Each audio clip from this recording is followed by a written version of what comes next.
gente, a gente vai falar, então, como eu estava comentando, sobre ambiente do trabalho. Então, o que é ambiente do trabalho, né? É o local onde o colaborador passa a maior parte do seu tempo produtivo, é onde ele fica. Então, por exemplo, eu trabalho numa indústria, né? Tem ali a área de produção, tem a área de laboratório. Eu fico no laboratório, então a área de produção, por mais que às vezes eu vá na produção, ali não é o meu local de trabalho, o meu ambiente de trabalho. Ali faz parte da empresa, mas não é o meu local de trabalho, tá? Então, isso é muito importante a gente entender essa diferença. Porque se fosse assim, o meu ambiente de trabalho for toda a empresa, todo mundo que está naquele local deveria receber insalubridade, periculosidade, ou os mesmos EPIs, né? Então, isso tudo vai interferir aí nas soluções e nas responsabilidades que a gente tem com cada colaborador, tá? Além disso, esse ambiente de trabalho, ele abrange a segurança e a saúde dos trabalhadores, tá? Protegendo os colaboradores, trabalhadores, contra todas as formas de degradação, de poluição gerada no ambiente de trabalho. Então, geramos algo poluente, então geramos um gás, tá? Esse ambiente de trabalho, ele precisa ser controlado para que o colaborador seja protegido, tá? E aí, quando a gente fala disso, eu preciso pensar no equilíbrio desse local. Por que no equilíbrio? Porque eu preciso entender quais são os graus de salubridade, né? Quanto que é salubre, então quanto é bom aquele local e quanto não é bom, tá? E o que tem de ausência ou presença de agentes ambientais que podem afetar a segurança do trabalhador. E quando eu falo da segurança do trabalhador, uma coisa que a gente tem que deixar bem definido eu não posso falar simplesmente da característica física, não perder um dedo, perder uma mão, enfim. Eu tenho que pensar em todo o conjunto, inclusive na parte psicológica, tá? Então, eu preciso pensar que o meu ambiente de trabalho precisa ser leve, precisa ser tranquilo. A gente sabe que em indústria, por exemplo, a gente vai ter aí característica que é muito barulho, sujo, o odor é forte, mesmo às vezes usando máscara e tudo isso, a gente acaba absorvendo um pouco disso. Mas a gente tem que garantir, né, que nessas situações o colaborador ele esteja seguro, tá? E isso não vai afetar a sua saúde física e nem psíquica, tá? E o meio de trabalho, né, o ambiente de trabalho saudável é direito fundamental de todo trabalhador, inclusive o brasileiro, tá? E por isso, quem deve garantir a segurança e adequação do local é sempre a empresa, sempre o empregador. Então, é muito importante a gente fazer essas definições, né? A gente tá, nossa, acho que deu um raio. Fazer essas definições para a gente entender, né, o que acontece com relação ao ambiente de trabalho, à higiene de trabalho, até onde que nós vamos intervir, o que nós iremos intervir, para quem nós iremos intervir, e assim por diante, tá? E aí o ambiente, então, todo ambiente, né, que a gente está presente todo, na nossa casa, no nosso trabalho, no nosso carro, na escola, todos eles vão ter riscos ambientais, tá? E muitas vezes são riscos que a gente não consegue visualizar, outras vezes a gente consegue visualizar, tá? Então, na nossa própria casa, o que pode ser um risco ambiental, por exemplo? Um risco, tá? Não que vai acontecer. O botijão de gás dentro da cozinha. Isso é um risco. Vai explodir? Não necessariamente, mas é um risco. Há uma possibilidade, tá? E, inclusive, no Brasil, gente, todos nós, ficando ou não em casa, a gente pode ser assaltado, a gente pode levar um tiro, a gente pode ser sequestrado e, às vezes, não tendo nada, não tendo dinheiro, não tendo nada. Então, todos nós estamos expostos a riscos ambientais, tá? Independente do local. E aí, no ambiente de trabalho, não vai ser diferente, tá? E aí, a gente tem, dentro desses riscos, a gente tem dois agentes, né? Tem os agentes periculosos, que vão estar relacionados com a integridade física, tá? Que é aquele que causa os acidentes de trabalho. Então, a pessoa cortou um dedo, explodiu, perdeu uma perna, né? Isso é um agente periculoso, tá? Está relacionado ali, normalmente, com a integridade física do colaborador. E aí eu tenho os agentes insalubres, tá? O que os agentes insalubres? Eles são aqueles que vão minando a nossa saúde, como, por exemplo, um local que tem muito ruído, né? No começo, gente, aquele ruído vai incomodar, vai incomodar, vai incomodar, só que com o passar do tempo, o que acontece? A gente acaba ficando com a audição prejudicada, tá? Isso pode ser, por exemplo, para pessoas que trabalham muito tempo na mesma posição, fazendo o mesmo serviço, né? E aí, nesse caso, a gente vai ter as doenças profissionais ou as doenças de trabalho. E aí, nesse caso, a gente vai ter diversas variáveis que vão influenciar a esses riscos, né? Por quê? O ambiente de trabalho, né, a gente tem aí, normalmente ele tende a ser dinâmico. Então, a gente melhora a qualidade, aumenta a quantidade de máquinas para melhorar... só um pouquinho, gente. Para melhorar o processo, para aumentar a produtividade. E aí, consequentemente, essas variáveis vão fazer com que aquilo que está parado, aquilo que não tinha risco, mude de diversas formas, em diversas direções, sempre pensando, né, no espaço e no tempo. E aí, esses trabalhadores, eles vão estar expostos a esses riscos, né, de acordo com o espaço, quantidade de tempo que eles ficam ali e o peso ou a quantidade, vamos supor, no local que não tenha muita luz, tá? Quanto tempo que o funcionário consegue ficar naquele local que não tem muita luz, tá? Então, isso tudo, ele vai interferir aí quando eu falo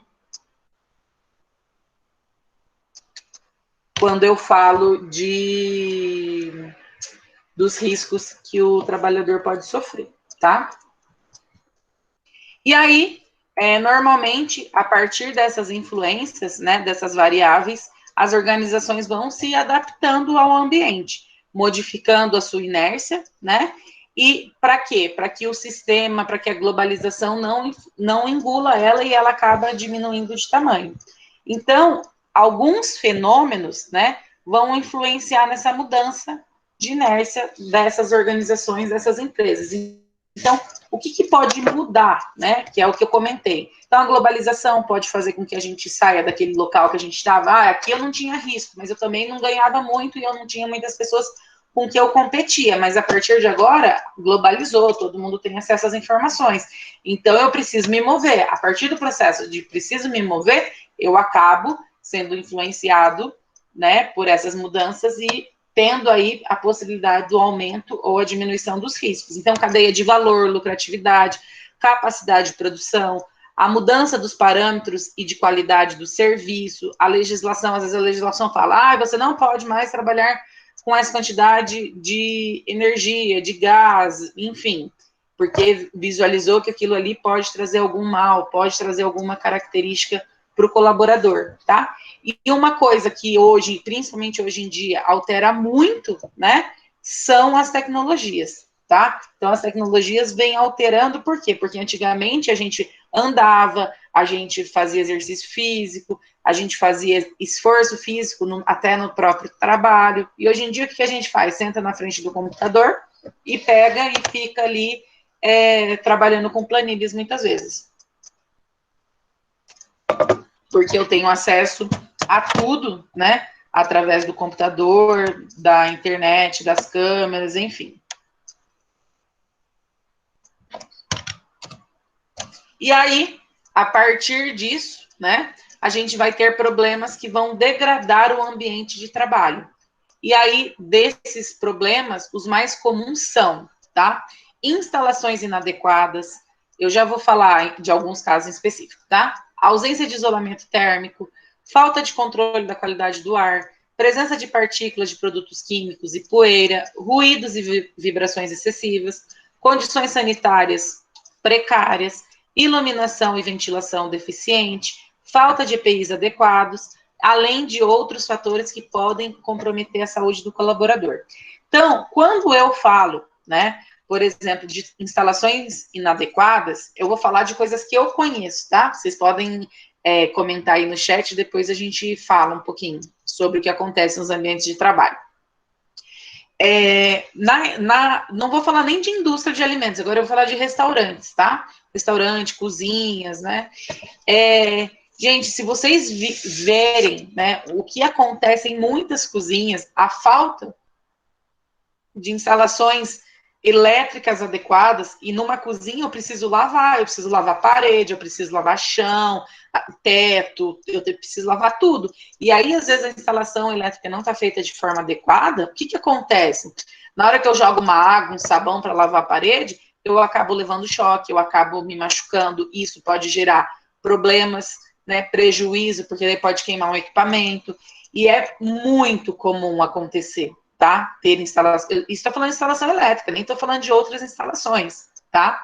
É muito comum acontecer, então é preciso entender isso, né? O que eu vou trabalhar? Com tal coisa, trabalhar numa cozinha. Então, gente, vamos olhar os fios, os cabos, e isso, além de trazer problemas, por exemplo, como um choque, ele pode também contaminar a minha produção, porque imagina, tá lá um fio descascado, aí cai um pedacinho de fio descascado na comida que eu estou produzindo. Acontece, tá?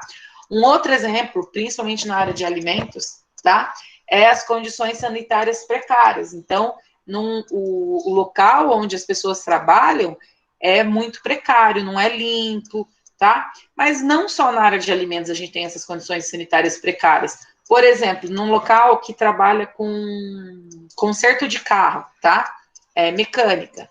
Normalmente são lugares sujos, normalmente, nem todos, tá? Tem lugares que são mais limpos do que algumas padarias. Mas aí você vai num banheiro, tá sujo, os papéis tá tudo jogado para os lados, e aí, gente, todo mundo tá tendo contato com isso. Então, a gente tem ali, naquele local, várias possibilidades de contaminação, né? Então, é importante a gente pensar, não é porque o lugar trabalha com coisas que vão sujar que eu vou deixar de limpar aquele local, tá? Óbvio, não dá para ficar limpando todos os dias, vai ter um cronograma, um processo, mas é possível manter, pelo menos organizado, que muitas vezes nem isso é, né? Então, isso é bastante importante a gente pensar aí nesse ambiente, quais são esses problemas que acontecem. E aí, né, o que o ambiente de trabalho seguro e saudável e dentro das características pode melhorar ou pode auxiliar, né? Primeiro, nível de produtividade. Se eu trabalho num lugar saudável, seguro, que eu me sinto bem, que eu me sinto feliz, né? Normalmente a minha produtividade vai aumentar, tá? E, consequentemente, eu tenho aí uma maior lucratividade. Um outro ponto, reduz custos da empresa, né? Com multas e processos trabalhistas, acidentes de trabalho, e automaticamente isso vai impactar positivamente nas contas da Previdência Social. Então, não é só a empresa que ganha, é todo mundo que está ao redor, porque se eu diminuo essas contas da Previdência Social, automaticamente eu diminuo os gastos com impostos, e aí a gente pode pegar esses impostos e investir em outras coisas, tá? Por quê? Porque se eu tenho aí redução de multas, processos trabalhistas, não tenho acidente de trabalho, possivelmente eu vou ter redução dos pedidos de auxílio-doença e de aposentadorias por invalidez, tá?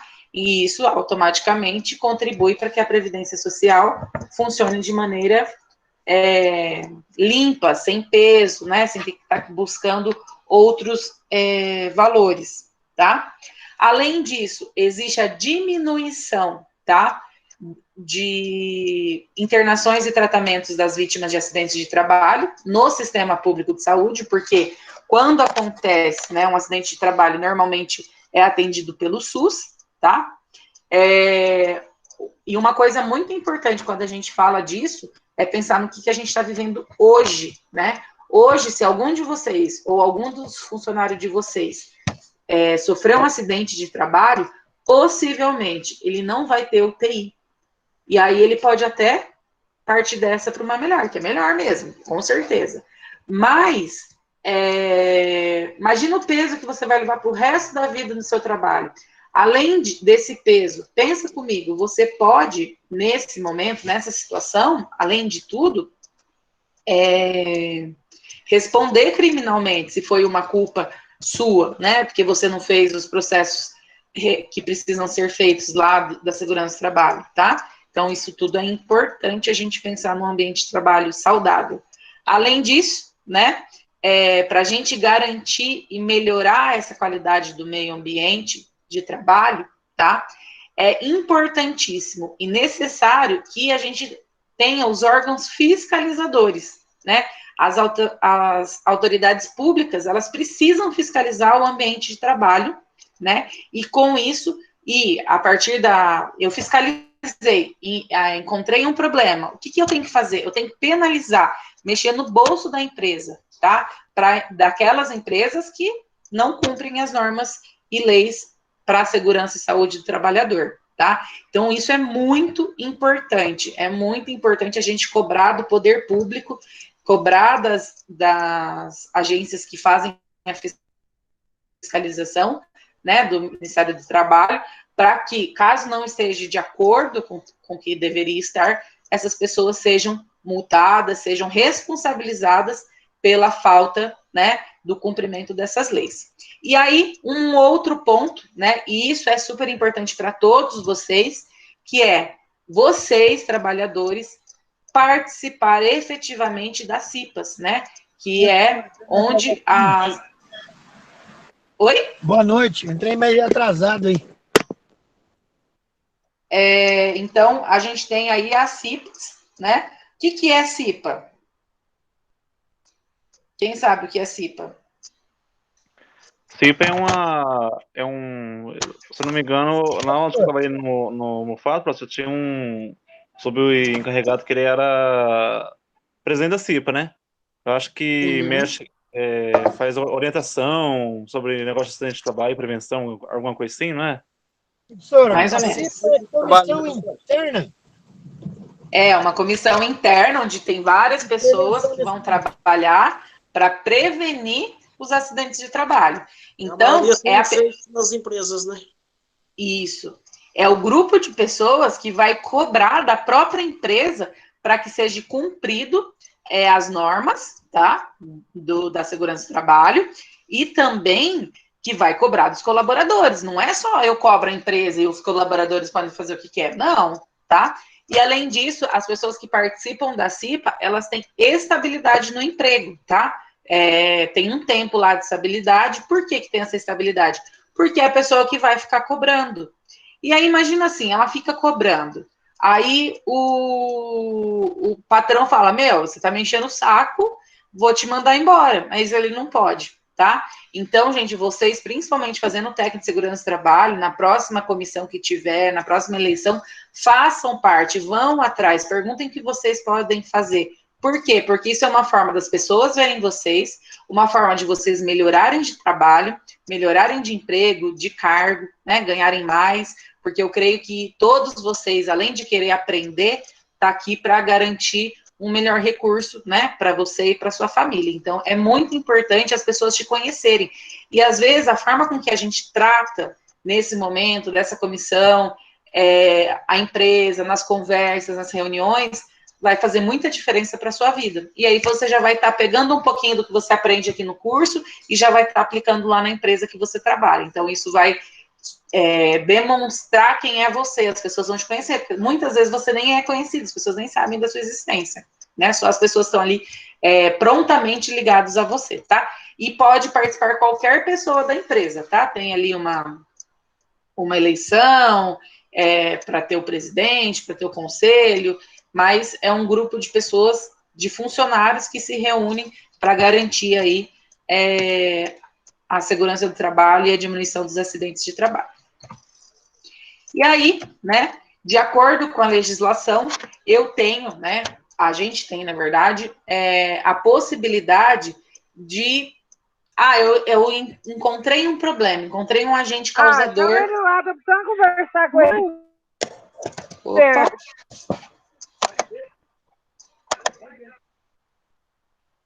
Calma aí, gente, me perdi. de acordo com a legislação, a gente pode adotar 3 medidas, tá? De acordo com o agente agressivo, tá? Então, o risco aqui a gente encontra. Então, a gente tem a opção de aumentar a remuneração, tá? A gente tem a opção de proibir o trabalho e a gente tem a possibilidade de reduzir a jornada de trabalho. Então, o que vai acontecer? A empresa vai avaliar, de acordo com a legislação, de acordo com as normas da higiene ocupacional, de acordo com as NRs, e aí ela vai avaliar qual é a melhor opção que ela tem para aquele trabalho que tem ou um grau de periculosidade ou um grau de insalubridade, tá? E aí, a grande maioria das empresas acaba adotando e preferindo aumentar a remuneração. Por quê? Porque daí ela não precisa contratar mais ninguém, ela não precisa mexer no seu processo, no seu produto, então ela aumenta a remuneração e ponto. Ela está ali tranquila. O ideal seria proibir o trabalho, tá? A gente vai falar muito sobre o mundo ideal hoje, né, dentro do trabalho, mas a gente sabe que não é bem assim que acontece na hora da prática, apesar de que a prática deveria estar funcionando igual à teoria, mas né, a gente sabe que não é bem assim. Então, o ideal seria proibir o trabalho, gente. Mas como que a gente vai proibir, por exemplo, uma pessoa de trabalhar com raio-x? Não tem como, né? Por que não tem como? Porque a gente precisa do raio-x. Uma pessoa de trabalhar de moto, não tem como. Por quê? Porque eu preciso diminuir custo, eu preciso fazer entrega. Então, tudo isso... Seu microfone está cortando. A minha tá cortando? Então, o ideal é fazer a proibição. Porém, né, existe um ponto de equilíbrio entre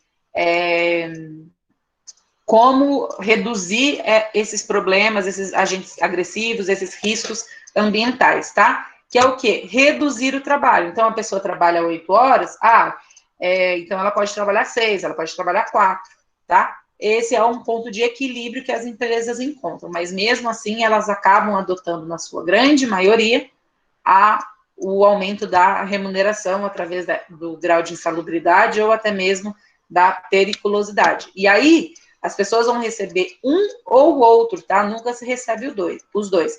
Sempre recebe aquilo que é mais vantajoso para o empregado, tá? E aí, a gente tem os riscos, né? Então, o que são riscos? Os riscos são aqueles acidentes que podem acontecer de forma acidental, desde um acidente com um veículo de transporte, uma máquina com ferramentas, ataque de animais, ataque de insetos, entre outros problemas que a gente pode ter aí ao longo da nossa profissão. Então, inalação de agentes químicos, da poeira, então isso tudo são riscos que podem acontecer de forma acidental, tá? E aí eu vou passar um videozinho para vocês, é um vídeo, eu acho que é 3 minutos, que fala um pouquinho dessa análise de riscos, tá? Então, a gente precisa entender o ambiente, e aí, a partir de compreender o ambiente, eu identifico os meus riscos. A partir da identificação desses riscos, o que eu faço? Eu adquiro equipamento de proteção coletiva, eu adquiro equipamento de proteção individual. Mas mesmo adquirindo isso, o funcionário ainda vai estar exposto. Então, aí ele vai ter direito ao pagamento da remuneração, tá?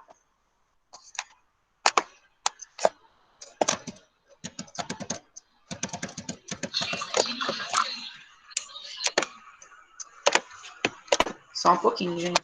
Deixa eu mudar as telas.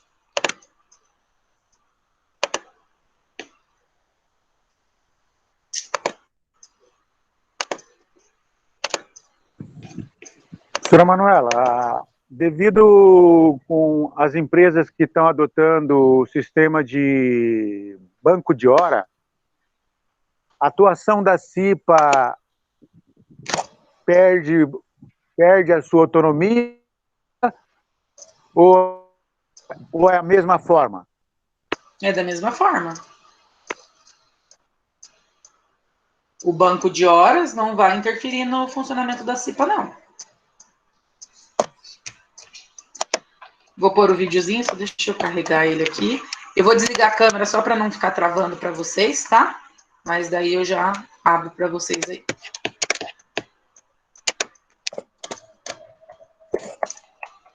Análise de riscos. Primeiramente, convém definir o que é risco e distingui-lo de perigo.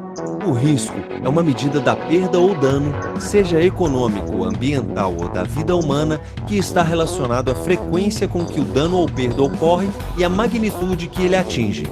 O risco pode ser reduzido com a implementação de medidas de segurança. Já o perigo diz respeito a condições com possibilidade de causar danos, ou seja, o perigo existe como uma condição muitas vezes até do ambiente ou da natureza do trabalho, mas o risco pode ser diminuído por meio de medidas de segurança. Como exemplo, podemos citar o caso de um trabalhador que atua em uma subestação que fica em um local isolado e cercado por vegetação e permanece a maior parte do tempo sem a presença de seres humanos. O perigo de existência de animais peçonhentos que têm potencial para causar dano à vida do indivíduo existe. Entretanto, o risco será reduzido se o trabalhador adotar as medidas de segurança cabíveis, como o uso de roupas e sapatos adequados e iluminação devida do ambiente de trabalho. Para reduzir os acidentes de trabalho, é preciso conhecer, analisar, avaliar e controlar os riscos. A análise de riscos consiste em diversas técnicas utilizadas para criar um cenário para a realização de uma determinada atividade. Por meio desse cenário e conhecendo a atividade, é possível identificar os riscos, assim como sua frequência e magnitude. Uma análise de riscos completa deve contemplar também as medidas de prevenção e as medidas de controle das consequências de acidentes. Os riscos devem ser avaliados de forma qualitativa e quantitativa. Quanto à severidade das consequências, podem ser classificados em Categoria 1, quando as consequências estão restritas à área industrial. Categoria 2, quando as consequências atingem áreas não industriais. Categoria 3, quando as consequências envolvem contaminação de solo e recursos hídricos, com possibilidades de ações para recuperação imediata. Categoria 4, quando as consequências atingem áreas externas e não existe possibilidade de recuperação imediata.